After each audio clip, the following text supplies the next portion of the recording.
સમાચારોમાં આગળ વાત કરીએ તો ભાવનગરના જેસરમાં યુવકની હત્યાનો મામલે બે વ્યક્તિઓની અટકાયત કરવામાં આવી છે। પોલીસે યુવકના બંને સગા કાકાની ધરપકડ કરી છે।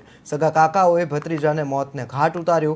પ્રેમ પ્રકરણ મામલે હત્યા થઈ હોવાનું પ્રાથમિક તપાસમાં સામે આવ્યું છે। જેસરમાં તોહિદ ખાન બલોચ નામનો શંકાસ્પદ હાલતમાં એક વ્યક્તિનો મૃતદેહ મળ્યો હતો। ભાવનગરમાં જેસરમાં થોડા દિવસ અગાઉ એક યુવક તોહિદ ખાન બલોચની શંકાસ્પદ હાલતમાં મૃતદેહ મળ્યો હતો, જે અંગે ફરિયાદ નોંધીને પોલીસે હત્યારાઓને શોધવા તપાસ હાથ ધરી હતી।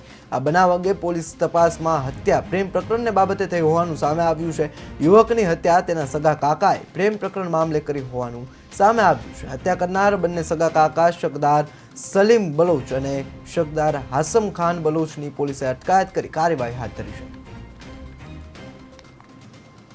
ભાવનગરના જેસરમાં થોડા દિવસ પહેલા શંકાસ્પદ હાલતમાં લોહીલુહાણ હાલતમાં એક યુવકનો મૃતદેહ મળ્યો હતો, જેનું નામ તોહિદ ખાન બલોચ હોવાનું સામે આવ્યું છે, જે બાબતે પોલીસે તપાસ હાથ ધરી હતી અને તપાસમાં પોલીસને ચોંકાવનારી ઘટના સામે આવી છે। પ્રેમ પ્રકરણ મામલે સગા કાકાઓએ જ આ વ્યક્તિને જે છે એ મોતને ઘાટ ઉતાર્યો હોવાનું સામે આવ્યું છે। થોડા દિવસ પહેલા જેસરના એક અવાવરૂ વિસ્તારમાંથી જે છે બાઇક સાથે યુવકનો મૃતદેહ મળ્યો હતો અને આ મામલે પોલીસે યુવકના બંને સગા કાકાની ધરપકડ કરી છે। સંબંધોને કલંક લગાડે તેવી આ ઘટના છે, જેમાં સગા કાકાએ ભત્રીજાને મોતને ઘાટ ઉતાર્યો છે।